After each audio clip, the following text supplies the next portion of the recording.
고해성사의 기쁨 피정 제1강의 고해성사 피정 소개. 성경 말씀은 나오면 항상 함께 읽습니다. 여러분들 가지신 교재 있는 것을 보시며 하셔도 되고 앞에 파워포인트를 보시면서 하셔도 됩니다. 어떠한 눈도 본 적이 없고 어떠한 귀도 들은 적이 없으며 사람의 마음에도 떠오른 적이 없는 것들을 하느님께서는 당신을 사랑하는 이들을 위하여 마련해 주셨다. 고린도전서 2장 9절의 말씀입니다. 하느님의 자비와 만나는 고해성사의 기쁨 피정에 오신 여러분 모두를 환영합니다.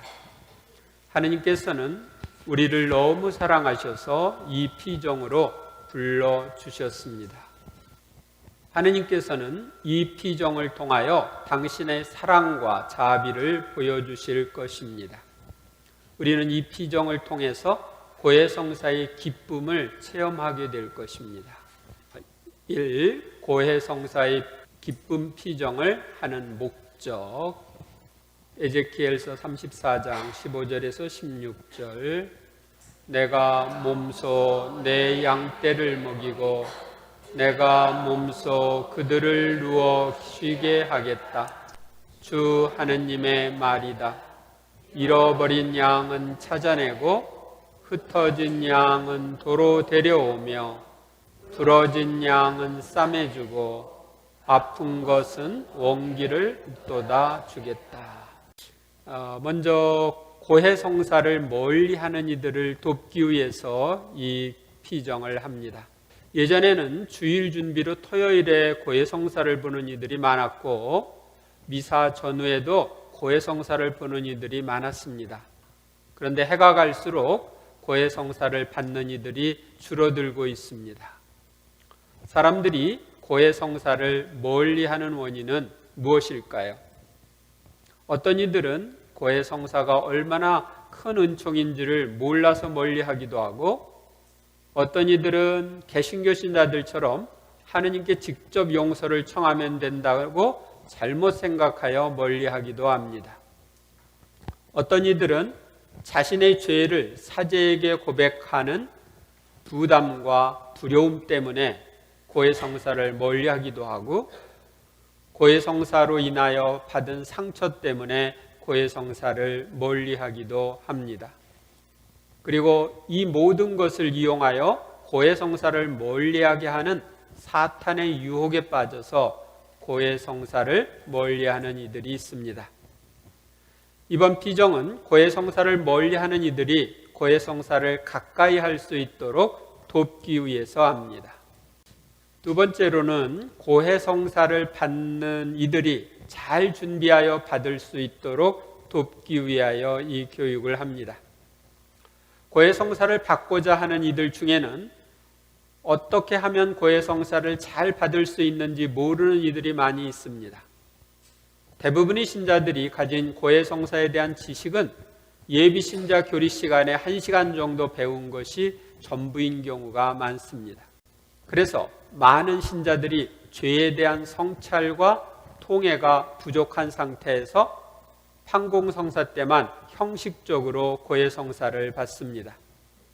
또한 중요한 죄를 빼고 고해하거나 두루뭉술 고백함으로써 모고해를 하는 이들도 있습니다. 어떤 사람들은 이밖에 알아내지 못한 죄 거기에다가 중요한 죄는 다 넣어놓고 가벼운 죄만 고백하는 사람들이 있습니다. 그래서 예수님께서 우리의 죄를 용서하시기 위해 직접 세우신 고해성사가 얼마나 좋은 것인지 알고 고해성사를 잘 받을 수 있도록 돕기 위해서 이 피정을 합니다. 세 번째로 고해성사를 받은 후에 변화된 삶을 위해서 이 교육을 합니다. 고해성사를 잘 준비하여 받으면 고해성사를 통하여 기쁨과 평화를 느끼고 변화된 생활을 할 수 있습니다. 그런데 고해성사를 받은 후에도 과거의 죄를 반복하여 짓거나 생활에 변화가 없는 경우가 많습니다. 이는 고해성사를 죄를 없애는 도구로만 생각하기 때문입니다. 이번 피정에서는 고해성사를 받은 후 악습에서 벗어나고 죄에서 벗어나려면 어떻게 해야 하는지 배우겠습니다. 또한 고해성사를 받은 후에는 어떻게 살아야 하는지에 대해서도 배우겠습니다. 성모님 메시지를 보겠습니다. 이 고피신문을 통해 주신 성모님 메시지입니다. 함께 읽겠습니다. 너희는 예수님의 자비가 너희를 위해 마련하신 약, 곧 화해의 성사에 의지하지 않으면 안 된다. 이 시대만큼 고해 성사를 자주 받을 필요가 있는 시대는 일찍이 없었다. 그런데 오늘날 수많은 제 자녀들이 생활에서 고해 성사를 받는 습관이 사라지고 있으니 이는 교회가 위기에 처해 있음을 보여주는 하나의 표징이다.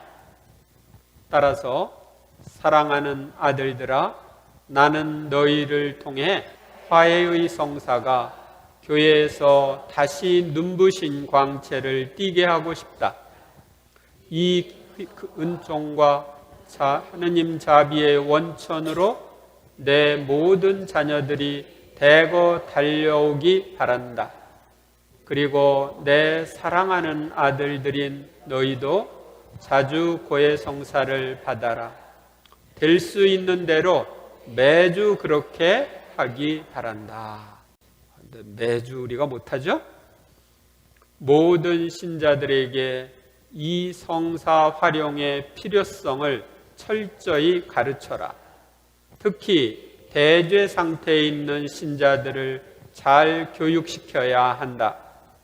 하느님의 은총과 성화의 길을 걷고 싶다면 너희에게 필요한 약이 바로 이 성사이다. 여러분들이 은총과 성화의 길을 가고 싶어요? 그러려면 이 고해 성사를 이용해야 합니다. 구세사의 흐름을 잠시 보도록 하겠습니다. 바로 내가 땅을 만들었고 그 위에 있는 인간을 창조하였다. 창조, 사랑이신 하느님께서는 인간에 대한 사랑으로 인간을 위해 만물을 아주 좋게 창조하셨습니다. 그리고 하느님께서는 하느님을 닮은 인간을 사랑으로 창조하시고 만물을 돌보게 하셨습니다. 하느님은 인간에게 자유의지를 주시고 이를 뒷받침하는 하느님의 뜻을 선물로 주셨습니다. 타락, 아담과 하와가 지은 원죄에 하느님의 뜻은 선악과를 따먹지 말라는 것이었는데 인간은 뱀의 모습으로 나타난 악마의 유혹에 빠져서 하느님의 뜻을 거부하고 자기 뜻대로 선악과를 따먹었습니다. 하느님의 뜻을 따르지 않고 자기 뜻대로 사는 길을 택했다는 것은 하느님을 거부하고 자신이 하느님의 자리를 차지했다는 것을 의미합니다. 모든 은혜를 베푸시는 하느님을 거부하는 것은 가장 큰 죄이기에 아담과 하와는 하느님께로부터 받은 은총을 잃고 타락하게 되었습니다. 이 원죄의 영향이 후손들에게 미치게 되었습니다. 또한 인간보다 못한 뱀의 말을 들은 인간은 악마인 뱀의 영향을 받게 되었습니다. 그렇지만 자비하신 하느님은 원죄를 지은 아담과 하와에게 뱀의 머리를 밟을 후손, 즉 메시아를 약속하셨습니다. 점점 더 타락하는 인간, 원조의 범죄로 잘못된 세상에 살게 된 인간은 점점 더 악해져서 살인과 폭력 등 각종 죄들이 만연하게 되었습니다. 하느님께서는 이런 세상을 정화하고자 홍수를 도구로 쓰셨지만 의인 노아와 그 가족들은 홍수에서 구원을 받았습니다.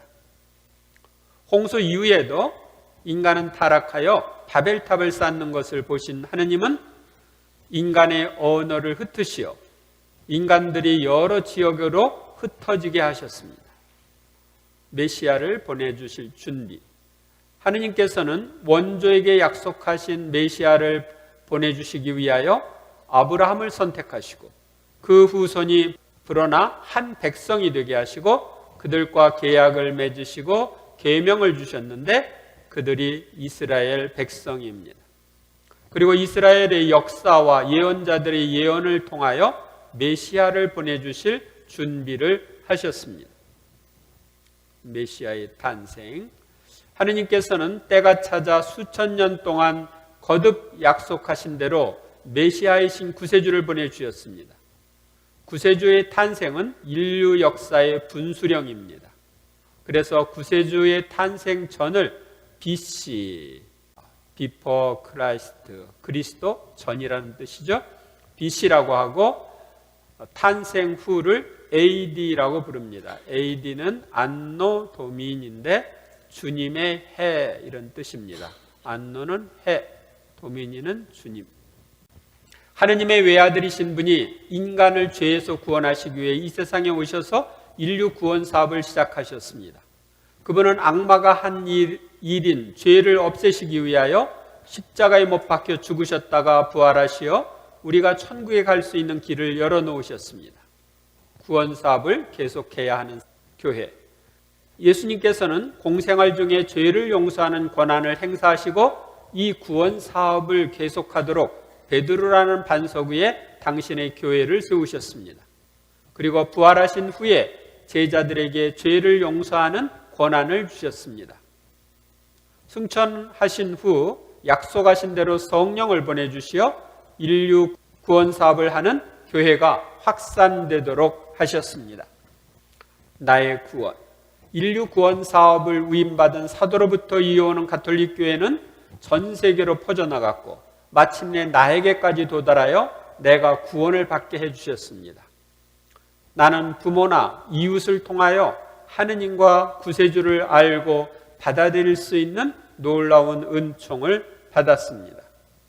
나는 세례성사를 통하여 원죄와 본죄를 모두 용서받고 하느님의 자녀가 되어 천국을 상속받을 수 있게 되었습니다. 예수님께서는 자녀가 된 후에는 하느님의 자녀다운 생활을 해야 하는데 그렇게 하지 못하고 죄를 짓는 우리를 위해 고해성사를 세우셨습니다.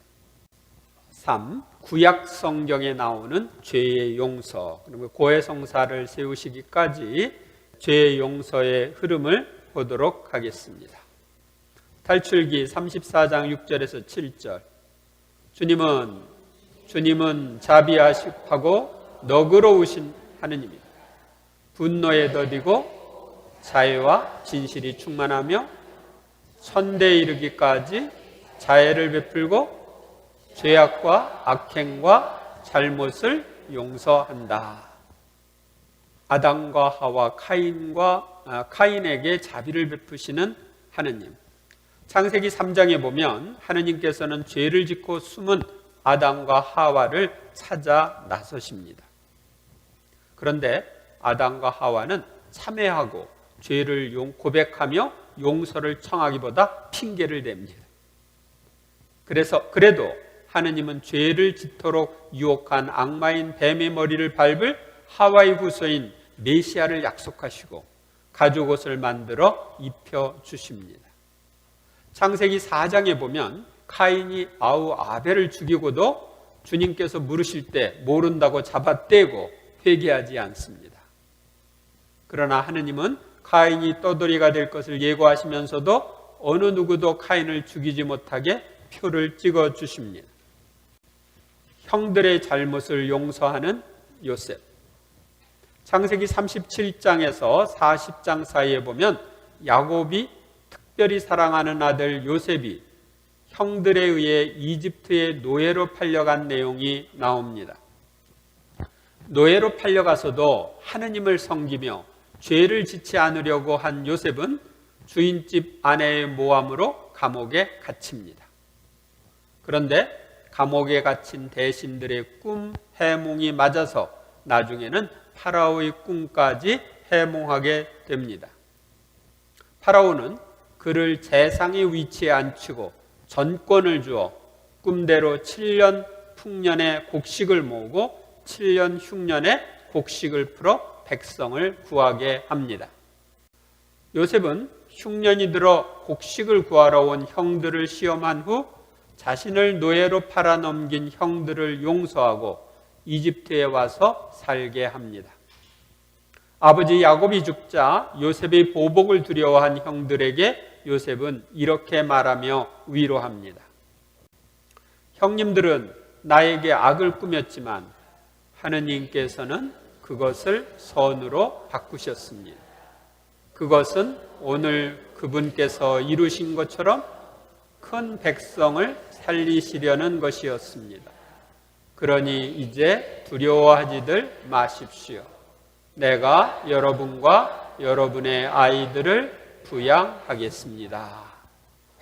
백성들의 죄를 용서하시는 하느님. 탈출기 32장에 보면 시나이산에서 계약을 맺고 하느님만을 섬기는 백성이 되겠다고 약속한 이스라엘 백성은 모세가 시나이산에 증언판을 받으러 올라갔을 때 송아지 신상을 만들어 제물을 바칩니다. 하느님께서는 우상 숭배에 빠진 이스라엘 백성을 없애고 모세를 큰 민족으로 만들어 주겠다고 하십니다. 그러나 모세의 애원하는 기도를 들으신 하느님은 백성에게 내리시겠다는 하신 재앙을 거두십니다. 속죄의 길을 마련해 주신 하느님. 레위기 4장과 5장에 보면 주님의 명령을 어겨 죄를 지었을 때 바치는 속죄 제물에 대한 규정이 상세하게 나와 있습니다. 여기에는 대사제의 속죄 제물, 회중의 속죄 제물, 수장의 속죄 제물, 일반인의 속죄 제물, 가난이들의 속죄 제물에 대한 규정이 따로따로 나와 있습니다. 이스라엘 백성은 이 규정에 따라 오랜 역사 동안 속죄 제물을 바쳤습니다. 자신들의 죄를 속죄하기 위하여 자기 대신 흠없는 소, 염소, 양, 비둘기 등을 잡아 제물로 바쳤습니다. 이는 아주 힘든 일이었습니다. 집에서 성전까지 동물을 몰고 오거나 예루살렘에서 돈을 내고 동물을 산 후 성전 안뜰로 들어가 속죄 제물을 바치는 까닭을 말합니다. 내가 무슨 죄를 지어서 이걸 바친다. 까닭을 이야기하죠. 그리고 자기 대신 바친다는 뜻으로 그 동물의 머리에 손을 얹은 후 칼을 쥐어주면 직접 그 동물을 죽입니다.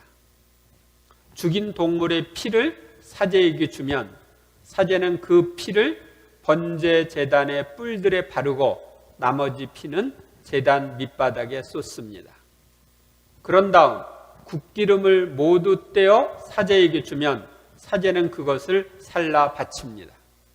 이렇게 사제가 그를 위하여 속죄 예식을 거행하면 그는 용서를 받습니다.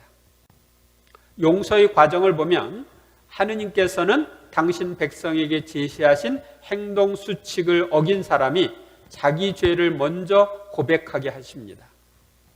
그런 다음 어떤 행위, 즉 희생 제물을 드리는 전례 행위를 통해서 속죄를 하라고 합니다. 그리고 마지막으로 그 모든 것을 사제의 도움과 중재로 행하라고 하십니다. 이 세 가지는 이스라엘 역사와 예수 그리스도의 교회사를 통해 그대로 이어지고 있습니다. 이스라엘 백성의 역사를 살펴보면 하느님을 떠나 죄를 지을 때는 망하고 회개하고 부르짖으면 하느님께서 용서하시고 구원해 주시는 모습을 볼 수 있습니다. 판관기 같은 데서 우리는 잘 볼 수가 있죠. 그리고 1000년 이상 속죄 제물을 바쳐 대신 속죄하는 정신이 내려온 이스라엘 안에 모든 이의 죄를 대신 속죄하기 위하여 메시아가 오셨습니다. 신약 성경에 나오는 죄의 용서. 하느님께서는 세상을 너무나 사랑하신 나머지 외아들을 내주시어 그를 믿는 사람은 누구나 멸망하지 않고 영원한 생명을 얻게 하셨다. 네, 요한복음 3장 16절의 말씀이죠. 죄 용서에 관한 비유를 말씀하신 예수님. 예수님은 하느님이 인간의 죄를 용서하시는 자비하신 분이라는 것을 여러 비유를 통하여 알려주셨습니다. 예수님께서는 하느님을 자비로운 임금, 빚을 탕감해주는 채권자, 잃은 양을 찾는 목자, 잃은 은전을 찾는 여인, 돌아온 아들을 반기는 아버지, 또 세리의 기도를 들어주시는 분으로 묘사하고 있습니다. 죄를 용서하시는 권한을 행사하신 예수님. 예수님께서 그들의 믿음을 보시고 중풍병자에게 말씀하셨다. 얘야, 너는 죄를 용서받았다. 율법학자 몇 사람이 거기에 앉아 있다가 마음속으로 의아하게 생각하였다. 이 자가 어떻게 저런 말을 할 수 있단 말인가? 하느님을 모독하는군. 하느님 한 분 외에 누가 죄를 용서할 수 있단 말인가? 예수님께서는 곧바로 그들이 속으로 의아하게 생각하는 것을 당신 영으로 아시고 말씀하셨다. 너희는 어찌하여 마음속으로 의아하게 생각하느냐? 중풍병자에게 너는 죄를 용서받았다 하고 말하는 것과 일어나 네 들 것을 가지고 걸어가라 하고 말하는 것 가운데서 어느 쪽이 더 쉬우냐? 이제 사람의 아들이 땅에서 죄를 용서하는 권한을 가지고 있음을 너희가 알게 해 주겠다. 그러고 나서 중풍병자에게 말씀하셨다. 내가 너에게 말한다. 일어나 들 것을 들고 집으로 돌아가거라.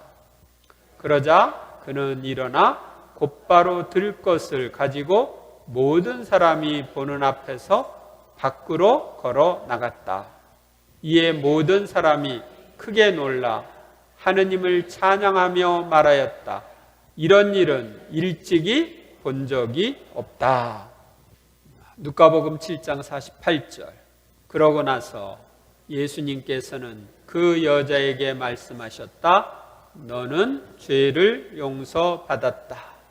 죄를 용서하는 것은 하느님만이 하실 수 있는 고유 권한입니다. 예수님은 죄의 용서를 통해서 당신이 하느님이심을 알려주셨습니다. 행동을 통해 죄의 용서를 선포하신 예수님.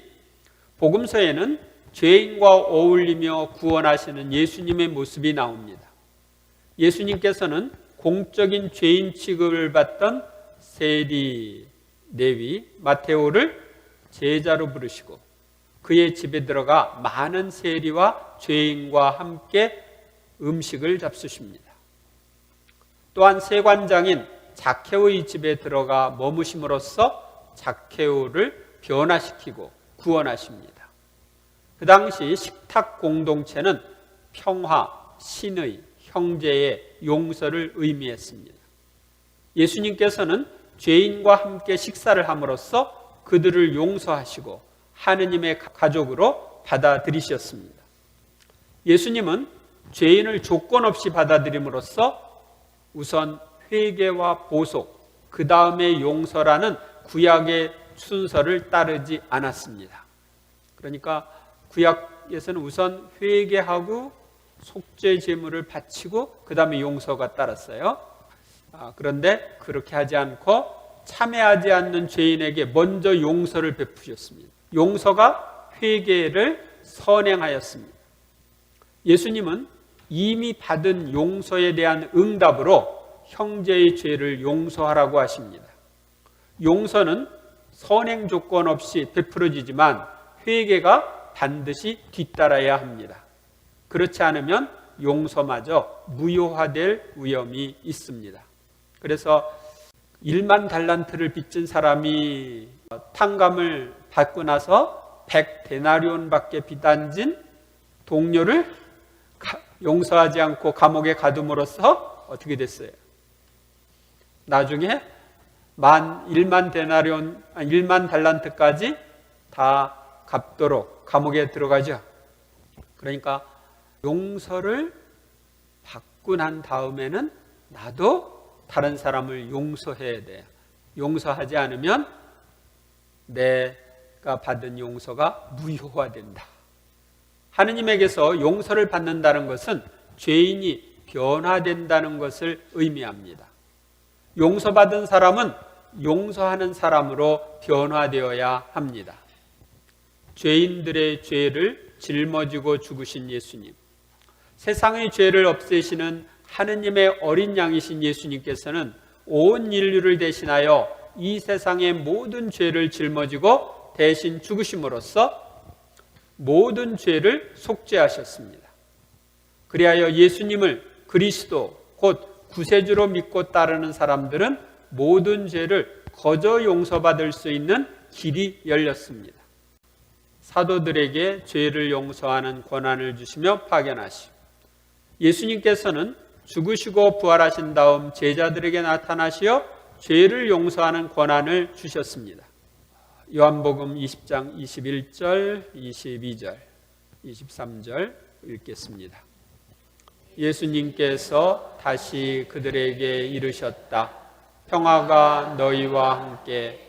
아버지께서 나를 보내신 것처럼 나도 너희를 보낸다. 이렇게 이르시고 나서 그들에게 숨을 불어넣으며 말씀하셨다.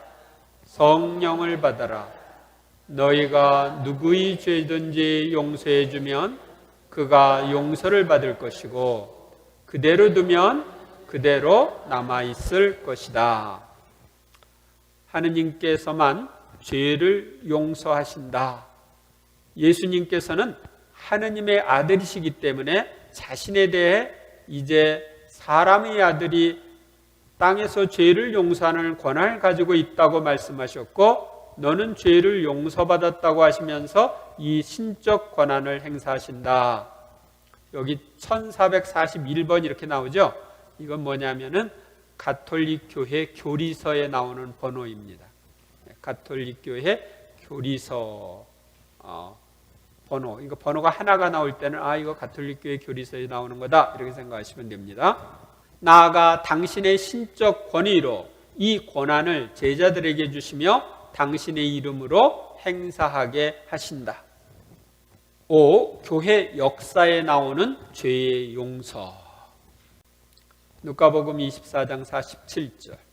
그리고 예루살렘에서부터 시작하여 죄의 용서를 위한 회개가 그의 이름으로 모든 민족에게 선포되어야 한다. 그러니까 죄의 용서가 모든 민족들에게 선포되어야 합니다. 예수님의 이름으로. 교회 역사를 통해서 보면 예수님께로부터 죄를 용서할 수 있는 권한을 받은 사도들과 사도들의 후계자인 주교들에 의해, 그리고 주교들의 협력자인 신부들에 의해 죄를 용서하는 권한이 행사되었음을 볼 수 있습니다. 그러나 참회의 형태는 변화되었습니다. 먼저 일회적이고 공개적인 참회 외식. 일회적이고 공개적인 참회는 초기 교회의 죄 고백과 사죄 방식입니다. 기원 130년에서 140년 사이에 로마에서 저술된 헤르마스의 목자에서는 주님께서 참회 성사를 제정하셨다는 것과 세례를 받은 후 타락의 길로 빠진 경우에 그 죄를 한 번 용서받을 수 있는 길이 있다는 것이 기록되어 있습니다. 딱 한 번만 받는 거예요. 처음 수세기 동안은 우상 숭배, 배교하는 거죠. 그 다음에 살인, 간음과 같은 중대한 죄를 지은 사람에게 단 한 번 용서의 기회가 허락되었습니다. 이런 죄를 범한 사람은 공개적으로 성찬의 공동체에서 제외되었고, 매우 엄격하게 자신을 정화하는 기간을 거친 다음 장엄한 예식을 통해 교회에 다시 받아들여졌습니다. 그 과정은 다음과 같습니다. 이런 죄를 지은 사람은 먼저 파문을 당합니다. 참회자가 죄를 고백한 다음 주교는 그에게 보속을 부여합니다. 이 초기 교회 때는 주교님만 죄를 용서해 줄 수가 있었어요. 그는 전체 공동체가 참석한 공개적인 참회 예식에서 안수, 참회복 착용, 참회할 때 입는 옷 착용, 성찬 공동체에서 제외되는 것을 표시하는 상징적인 행동을 통해서 참회자의 신분이 됩니다. 공동체는 큰 슬픔을 표시하면서 이런 과정을 함께 합니다. 두 번째는 참회입니다. 통상적으로 몇 년씩 지속되는 참회 기간 동안 자신에게 부여된 보속을 완수해야 합니다. 보속에 속하는 것으로는 단식, 자선, 사회활동에 참여, 봉사활동 이런 게 참여하는 거고, 그 다음에 특별한 기도 실천 등이 있었습니다. 또한 여러 가지 포기, 예를 들면 공적인 직무를 할 수 없다든지 결혼 못한다든지 부부관계의 포기가 보속으로 요구되었습니다. 참회 기간 동안 참회자는 말씀의 전례만 참석하고 성찬의 전례가 시작되면 자리를 떠나거나 참회자들을 위해 마련한 장소로 가야 했습니다. 뒤에 가 있든지 옆으로 가 있든지. 공동체는 그들의 참회 노력을 중재 기도로 지원하였습니다. 화해. 참회의 기간 마지막에 참회자들은 장엄한 공동체 전례를 통하여 다시 성찬의 전례에 받아들여졌습니다. 화해의 예절은 영성체 예식으로 끝났습니다. 이 참회는 일생에 단 한 번만 할 수 있었습니다. 당시에는 세례성사가 반복될 수 없듯이 제2의 세례성사로 이해된 참회의 성사도 반복될 수 없다고 생각했습니다. 그리고 누가 이런 참회 이후에 다시 중한 죄를 범하면 더 이상 참회의 기회가 허락되지 않았고 하느님의 자비에 그를 맡기는 중재기도만 했습니다. 그러나 이런 사람의 죽음이 임박하면 노자성체를 허락했습니다. 죽을 때 영하는 성체가 노자성체죠. 반복 가능한 비밀 사죄 방식의 참회.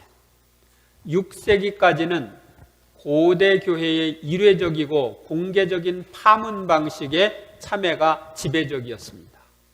그러나 무거운 보속, 사죄 후에도 지속되는 금령, 예를 들어 춤, 부부간의 성생활, 장사 등의 금지 이런 것들 지속되는 금령과 일생에 단 한 번 주어지는 기회이기에 참여도가 낮았습니다.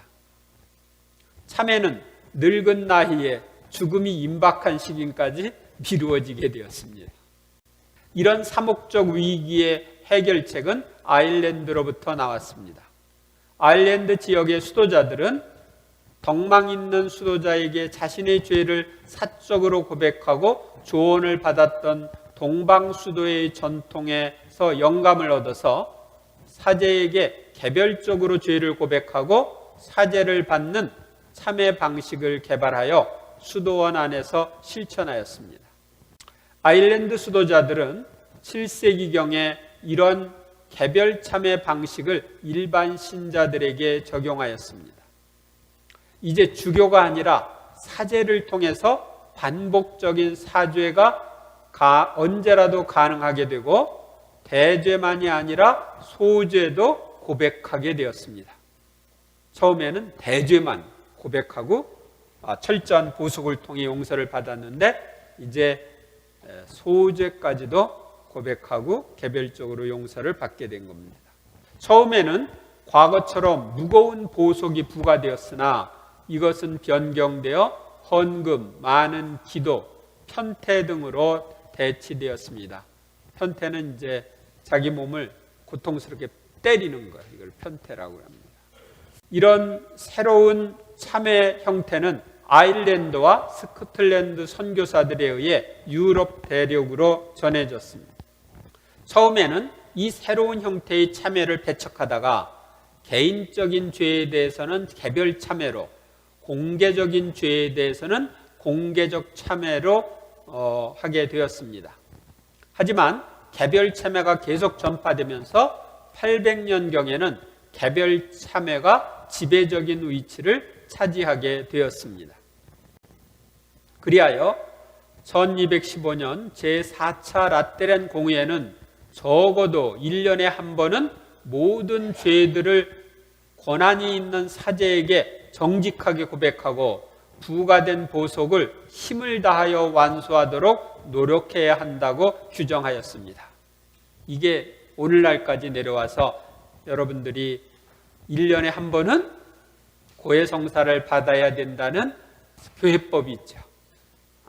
부활 때 성사를 받도록. 옛날에 여러분들이 살았다면 고해성사를 공개적으로 받고 공개적으로 보석을 했을 텐데 지금 와서 다행이라고 생각할 거예요. 과거의 참회 형태에 비하여 새로운 참회는 세 가지 차이가 있습니다. 첫째는 반복성입니다.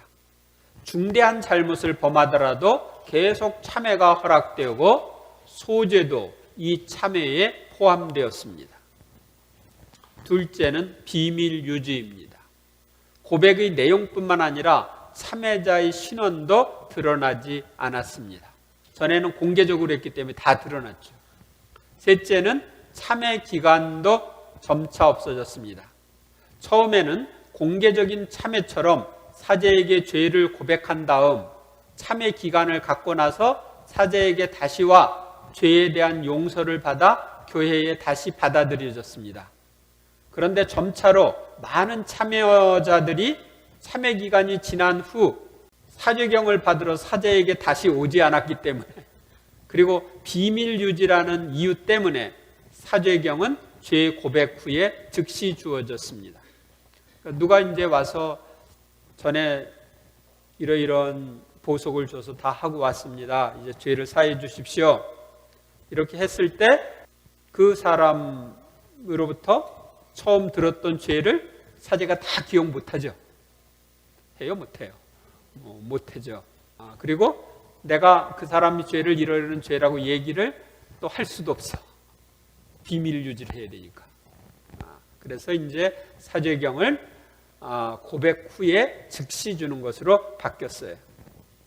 그래서 죄 고백, 사죄, 보속의 순서로 바뀌게 되었는데, 이런 형태는 천년경에 일반화되어 오늘날까지 지속되고 있습니다.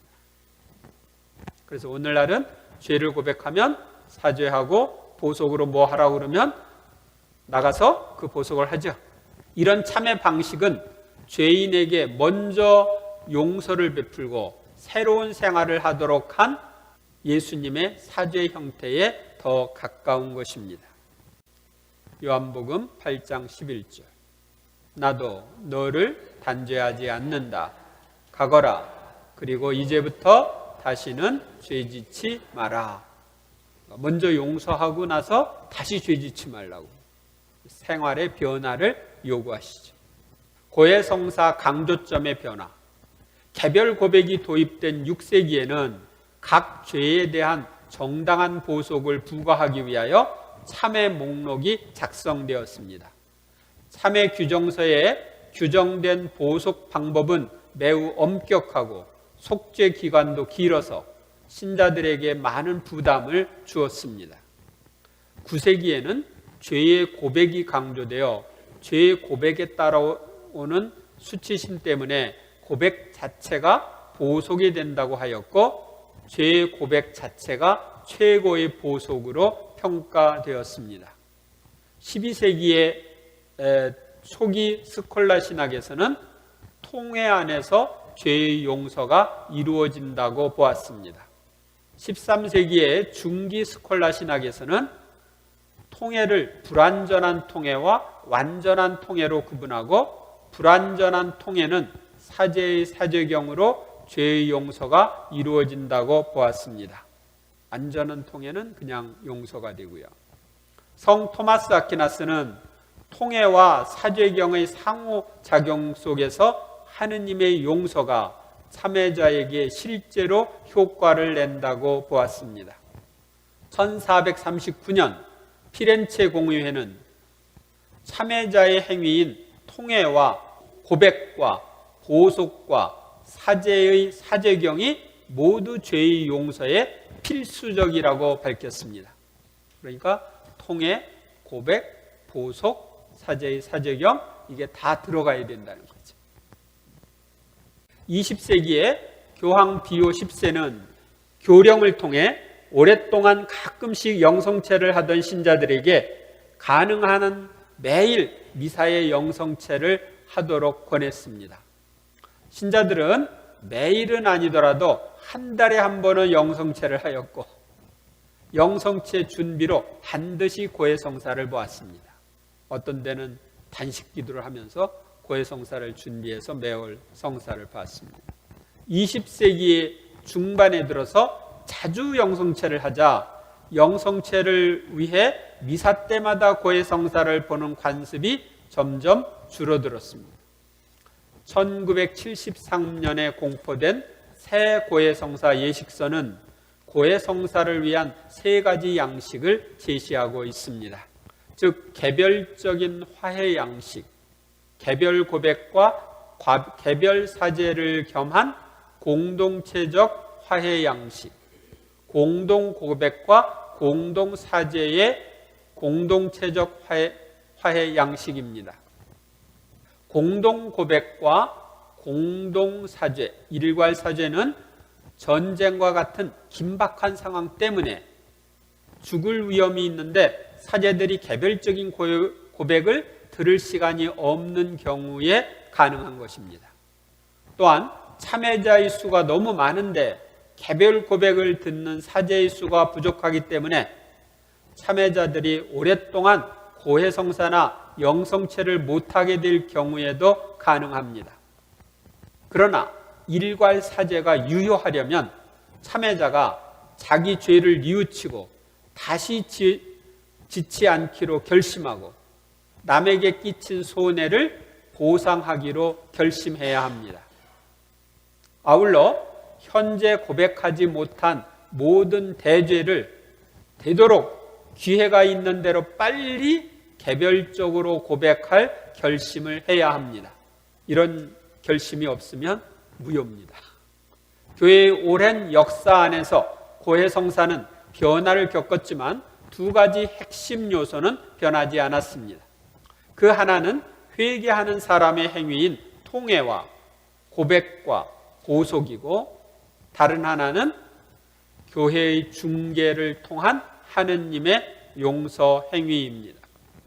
곧 교회는 주교와 사제를 통하여 성부와 성자와 성령의 이름으로 죄를 용서해주고 보속의 방법을 정해주고 죄인을 위해 기도하며 그와 함께 속죄합니다.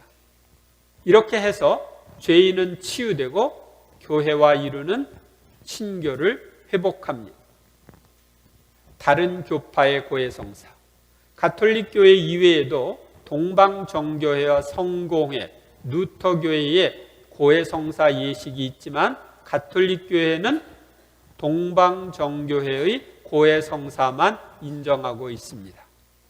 정교에서는 고해성사를 고백성사라고 번역했는데 정교회의 고해성사와 가톨릭 교회 성사의 가장 큰 차이점은 정교회는 공개된 장소에서 신부를 직접 대면하고 성사를 본다는 것입니다.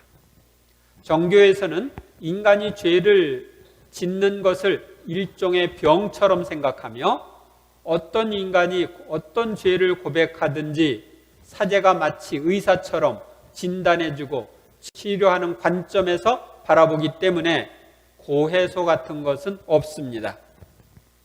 이런 점 때문에 훨씬 시각적인 의식이 곁들여지는데 보통 예수 그리스도의 성화상 앞에서 복음서와 십자가를 앞에 두고 사제는 고백자와 나란히 서서 에피트라힐리온이라는 사제의 영대로 고백자의 머리를 덮은 뒤 하느님의 주권으로 하느님의 종 아무개를 용서하소서 하고 사제경을 외웁니다.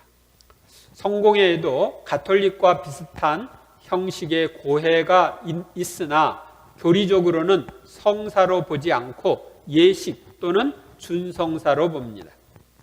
하느님께 직접 죄를 고백하고 회개하는 교리를 수용하는 넓은 의미에서의 개신교라서 성공에서 고해는 가톨릭에서와 같이 철저하게 매년 받아야 된다는 이런 게 없고요. 신앙생활의 필수가 아닙니다. 즉 다른 개신교단처럼 신자가 죄를 직접 하느님께 고백해도 되고 가톨릭처럼 사제를 통해 고해를 해도 됩니다. 성공회에서는 가톨릭의 판공성사처럼 주기적인 고해 예식이 의무화된 것도 아닙니다. 고해소도 고교회파 예배당에 주로 있고 저교회파 예배당에는 없는 경우도 있습니다. 고해소가 따로 없는 성당에서는 사제와 신자가 단둘이 성당 내 조용한 공간에서 예식을 진행합니다. 종교 개혁을 할 때 마르틴 루터는 다른 성사는 필요 없지만 세례 성사와 성체 성사 그리고 고해 성사가 필요하다고 하면서 이렇게 설명했습니다. 의심할 여지 없이 죄의 고백은 필요하며 십계명에 근거하여 오늘날 실천되고 있는 비밀 고백에 대하여 말하자면 개인적으로 매우 만족스럽다고 생각한다. 이는 유용할 뿐만 아니라 반드시 필요하다. 죄의 고백의 전통이 끊어지지 않기 바란다. 그 전통이 그리스도 교회 안에 존속한다는 것을 기쁘게 생각한다. 고해 성사는 병든 영혼을 위한 유일한 치료약이기 때문이다. 루터는 가톨릭 교회를 떠난 이후에도 죄의 고백을 계속했습니다. 오늘날에도 루터 교회의 의식에서는 비밀 고백 의식이 포함되어 있으나 실천되는 경우는 극히 드물고 성사로 여기지도 않습니다. 제가 미국에서 루터 교회에 가봤는데 루터 교회에 가보니까 14처가 있더라고요. 그리고 뒤에 고해소가 있었어요. 여기서 고해성사가 있나? 그러고서 문을 싹 열어봤더니 창고처럼 다른 물건들로 쌓여 있었어요. 그러니까 사람들이 고해성사는 안 한다는 얘기죠. 그리고 대부분의 개신교 신자들은 고해성사에 대해서 모르고 있습니다. 교육과정과 협력방법, 고해성사의 기쁨 피정의 교육과정, 제1강의 고해성사의 역사, 제2강의 죄의 원인과 결과, 또 고해성사에 대해서 제3강의는 성찰 1단계, 4강의는 성찰 2단계, 5강의 성찰 3단계 쭉 나옵니다. 집에서 6장 32절 얘야 네가 원하면 교육을 받을 수 있고 마음을 쏟으면 현명하게 될 수 있다. 그러면은 앞으로 교육 과정을 보도록 하겠습니다. 고해성사의 기쁨 피정은 다음과 같은 교육 과정이 있습니다. 1강의 읽어보세요. 고해성사 피정 제2강의 제3강의 성찰 제1단계 중대한 죄에 대한 성찰과 묵상 제4강의 성찰 2단계 일반적인 죄에 대한 성찰과 묵상 제5강의 성찰 3단계 성숙한 신앙인의 죄에 대한 성찰과 묵상 제6강의 성찰 제4단계 하느님 뜻 안의 삶을 위한 성찰과 묵상 제7강의 성사의 과정 제8강의 죄의 습관에서 벗어나라 제9강의 고해성사를 받은 후의 삶 제10강의 영적 치유를 위한 기도 제11강의 죄인들의 회개와 구원을 위한 노력 피정의 효과 피정 동안 자신의 전 생애를 돌아보면서 모든 죄를 자세히 성찰하고 진정으로 통회하며 솔직하게 고백할 수 있는 시간을 가집니다. 그리하여 그동안 지은 모든 죄를 용서받고 그로 인하여 받아야 할 잔벌까지 전대사를 통해 다 용서받습니다. 다시 악습이나 죄에 떨어지지 않기 위하여 어떻게 해야 하는지에 대해서 알고 영적 치유를 받습니다. 죄인의 회개와 구원을 위하여 기도하며 일하는 사람이 됩니다. 협력 방법. 피정의 효과를 잘 보려면 다음과 같이 협력하십시오. 첫째로 빠짐없는 출석과 경청에 힘씁니다. 세상의 모든 것을 잊고 피정에 전념하시기 바랍니다. 그래서 핸드폰도 다 꺼놓으세요. 거기에 마음 쓰지 마세요. 그리고 매 시간 정각에 출석하여 말씀을 경청하시기 바랍니다. 정신 집중을 방해하는 악령들이 있다면 부마 명령으로 쫓아내세요. 둘째로 기도에 전념하시기 바랍니다. 내가 나를 변화시킬 수 없다는 것을 알고 변화할 수 있는 은총을 주시도록 기도하십시오. 특히 모든 은총의 중개자이신 성모님께 모든 것을 맡기고 도움을 청하십시오. 특히 강의를 들으면서도 기도하십시오. 강의 시간이 말씀을 들으면서 기도하는 시간이 되도록 하세요. 그 다음에 배운 대로 실천하시기 바랍니다. 강의를 들으면서 실천해야 할 것이 있으면 곧 실천에 옮기십시오. 그리고 피정이 끝난 후에도 지속적으로 실천하십시오. 맺은 말. 고해성사의 기쁜 피정을 하는 목적은 신자들이 고해성사를 가까이 하고 잘 준비하여 받은 후 변화된 생활을 하도록 돕기 위해서입니다. 하느님의 인류 구원의 역사는 사랑의 역사이고 죄 용서의 역사라고 할 수 있습니다. 구약성경과 신약성경과 교회 역사에 나타난 죄 용서의 역사는 하느님께서 인간을 얼마나 사랑하시는지, 얼마나 자비하신 분인지를 알려줍니다. 인간이 죄를 용서하시기 위해 세우신 고해성사도 역사의 흐름에 따라 이해와 형식은 바뀌었지만 죄 용서라는 핵심은 변하지 않았습니다. 이 고해성사 피정을 통해 좋은 결실을 맺으려면 강의에 빠짐없이 출석하여 경청하시기 바랍니다. 그리고 성모님께 모든 것을 맡기고 기도에 전념하며 배운 대로 실천하시기 바랍니다. 영광이 성부와 성자와 성령께 성부와 성자와 성령의 이름으로 아멘.